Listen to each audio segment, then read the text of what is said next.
Well, hello, my friend. Hope you're doing amazing today. And as always, I thank you for joining me on this video, spending a little bit of that precious time um, with me. Now, the impetus for this video really arose a couple weeks ago.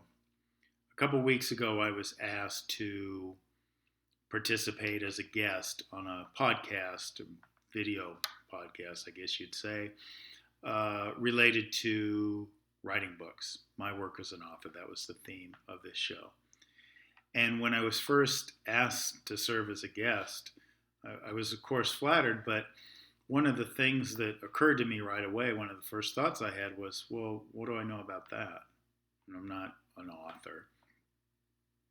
I'm used to going on true crime podcasts, talking about true crime on TV, or maybe doing personal development podcasts or things of that nature also on TV. But writing books, that didn't seem like that's who I was. And then I thought, well, wait a minute. And I looked at it logically, I guess. It seemed kind of laughable when I did, because I realized that with the release of my latest book about a week ago, that I'd published 5 books. 3 paperbacks, and all of them on Kindle, a couple that were just Kindle only, but I've written 5 and published 5 books.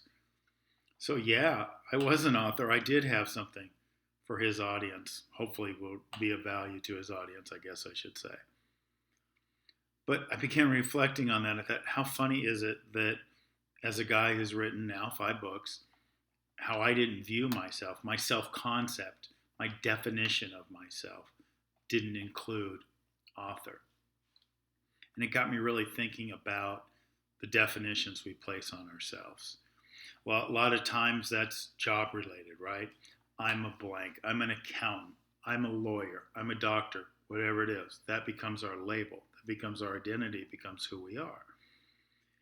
And that can also be the case with relationships or physical abilities or anything else. We start defining ourselves and what we can do. Now, the problem with that, as I thought about it over these past few weeks, is the idea that that's really limiting, isn't it? Those definitions that we place on ourselves can be really limiting. Why do you have to be just an accountant or just a lawyer or just a doctor?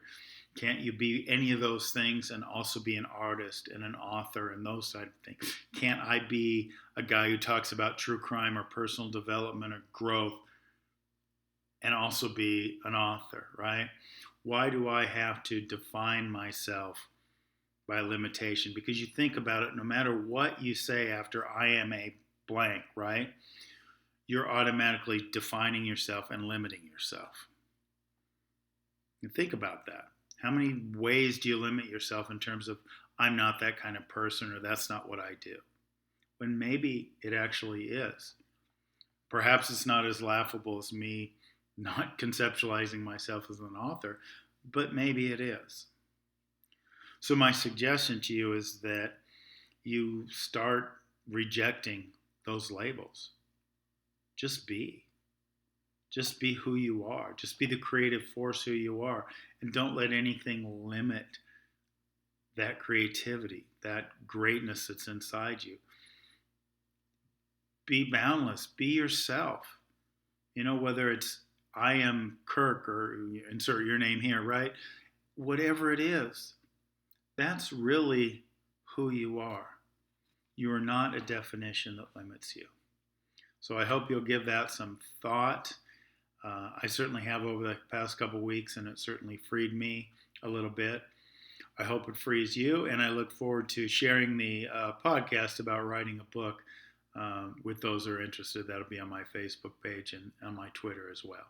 All right, awesome. Again, thank you so much. Have an awesome day, and we'll see you soon.